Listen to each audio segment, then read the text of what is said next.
This is Product of Newfoundland, where we talk about the strange truths and tall tales of a foggy island, Newfoundland, Canada. I'm Robert, and today I'm interested in the winter of the Rowls. As I record this, it's sunny but very cold, about minus 18 Celsius, feeling like minus 29. It feels like a good time to reflect on another very cold Newfoundland winter just over 200 years ago, the winter of the Rowls. Winter in Newfoundland can be truly awful at just about any time. Even in the 21st century, the food supply can be unreliable. That said, the winter of 1818 set a standard for just how bad a Newfoundland winter can get. Hunger, homelessness, and extreme weather set the stage for a winter so bad that the governor at the time, Francis Pickmore, got sent back to England in a barrel of rum. Before the barrel of rum, we need to take a step backwards. Francis Pickmore was born somewhere in the middle of the 1700s, probably in England. He'd been stationed in Newfoundland early in his Navy career, and by 1816 he'd achieved the rank of Vice Admiral. It was then he was made Governor of Newfoundland. It was a particularly difficult time in Newfoundland. The fishery had been poor, and in February 1816 there had been a major fire in St. John's. There were significant economic and social challenges. Pickmore arrived in St. John's in September of that year and stayed until November, just long enough to acquaint himself with the island and appoint Commander David Buchan to administer in his absence. It was almost a year before Pickmore returned. When he came back in September 1817, it was to stay, not that he really wanted to. Pickmore had been directed to stay the entire winter and would be the first governor to do so. The island's growing population was thought to require year-round governance to keep the island's affairs in order. At the time, the governor's residence was in Fort Townsend, a military installation that overlooked the city's harbor. The rooms, the province's museum, gallery, and archive building, currently sits on the site. Pickmore didn't think the house at Fort Townsend was suitable for winter habitation.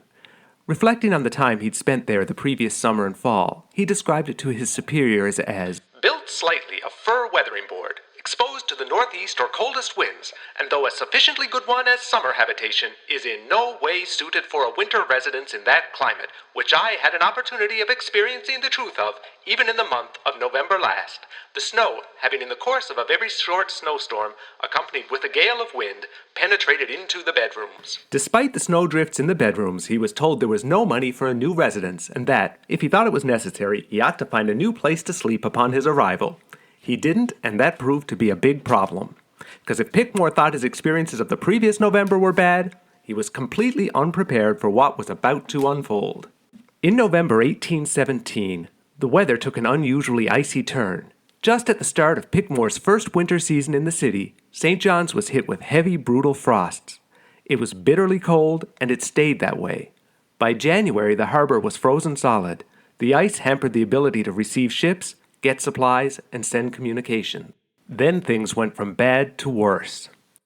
On top of the cold, the night of November 7th, 1817 was windy. Around 10 p.m., near where the National War Memorial sits now, flames were spotted on the roof of a house.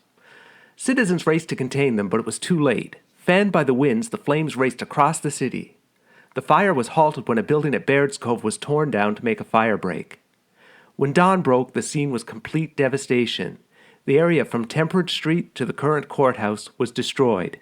Making matters worse, the fire had consumed the warehouses, sheds, and merchant premises on the waterfront, and along with them, the provisions for the winter. Governor Pickmore reached out to Halifax and England for aid. Before there could be any response, the unimaginable happened. The city caught fire again.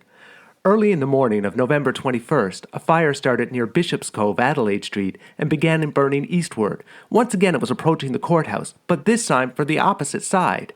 The fire consumed more businesses, homes, and provisions. Between the two disasters, hundreds of homes were destroyed, and 2,000 people were rendered homeless. Things were dire. It was only November. Winter hadn't even officially begun, and the people of St. John's were hungry, homeless, and freezing. Hundreds of people without adequate clothing or food were wandering among the smoking ruins of the city, looking for warmth from the ashes and eating the charred remains of salt fish from burnt warehouses. Those with houses weren't faring much better. Many families found themselves with nothing. Soon people were dying. To add to this misery, wrote Judge Prouse when describing the disaster in his History of Newfoundland book, gangs of half-famished, lawless men everywhere threatened the destruction of life and property. Assaults and robbery were so common, this period in the city's history became known as the Winter of the Rowels. In the language of the time, rowels was roughly synonymous with rowdies. While he probably wasn't reduced to eating smoldering cod, Governor Pickmore suffered too. It was an incredibly stressful period, and the summer residence in which he'd been living just couldn't stand up to that winter's bitter cold. Pickmore caught a chill, and on February 24, 1818, he died of bronchial congestion. With his premature death, he failed to make history as Newfoundland's first governor to stay through the winter. He does have the distinction of being the first governor to die in office. I'm not sure he'd find much consolation in that. I don't think I would. A funeral was held in St. John's. Pickmore was to be interred back in England, but the frozen harbor made it impossible to arrange to carry Pickmore's body to a ship. He was temporarily held in the church vault. In the weeks following, a large crew of people chopped a channel through the harbor ice. Blocks of ice were pulled from the water and hauled out of the way. In some places, the ice was more than 1.5 meters thick.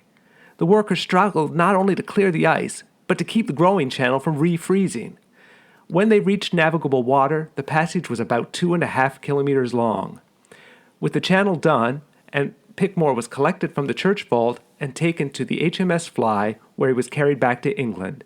He was laid to rest in his family's vault in Kingston Church. For the trip back to England, Pickmore's body was preserved in a barrel of rum. At least that's how the story goes. Stranger still, according to some versions of the tale, the ship's sailors didn't think a little thing like a dead governor's body ought to spoil a good time, so they'd help themselves to a drink from Pickmore's barrel. I mean, surely, it had been a tough winter, but I find that a little hard to swallow. And I'm sure the sailors would have too. I'm calling tall tale on that one. Pickmore is generally remembered for dealing with the challenges of the Winter of the Rowels well. He was considered to have died in service to the people. His experience in Newfoundland, well, mostly his death on the island, bolstered the argument to replace the governor's residence. In 1827, work began on a new house. It was to be a stone structure, away from the waterfront and the fire-prone core of the town. Land above the city on an area called the Barrens was selected. Known as Government House, the building was completed in 1831. It still serves as the official residence of Newfoundland and Labrador's Lieutenant Governor to this day. The next time you pass by Government House on Military Road in St. John's, you can remember Francis Pickmore and his worst winter ever, and how the awful experiences of the Winter of the Rowels helped lead to its construction. Thanks for listening. For more info on Pickmore and a whole bunch of other strange Newfoundland stories and tall tales, check out productofnewfoundland.ca, and I'll see you next time.